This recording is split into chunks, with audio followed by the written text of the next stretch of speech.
আমাদের গ্রামের পরিবেশটা কিন্তু অনেক সুন্দর আছে, কিন্তু দেখতে পাচ্ছেন চারটা পুরো ক্ষেত। ইন দ্য নিউ ফোর্ট তাই কৃষিবিদ্যা নেক্সট টাইমে মনে করুন আছে পরা ক্ষেত তাই গো তাই ফাঁক ফাঁক ছাগল লাড়ালাড়ি শুরু হচ্ছে এখানে। এই যে খালি যে মাঠগুলো আছে এই যে এদিকে যে খালি যে এই যে এইগুলা যে মাঠগুলো আছে এগুলোর মধ্যে কি মানে এই ছাগল গরু বরাবরই এইগুলা খাওয়ানি হয়। এই তারা লোক মনে করুন যারা রাখছে তারা লোক পশুবিদ্যা থেকে হস করে আসছে। আর যে জাঙ্গি মারা হইতেছে টুইটা জাঙ্গি মারা হইব আর কতক্ষণ পরে আমরা দেখতে সবাই।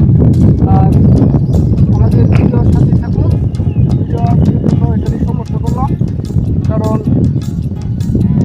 একটা ভারীর একটা মুখ ছিল। Thank you.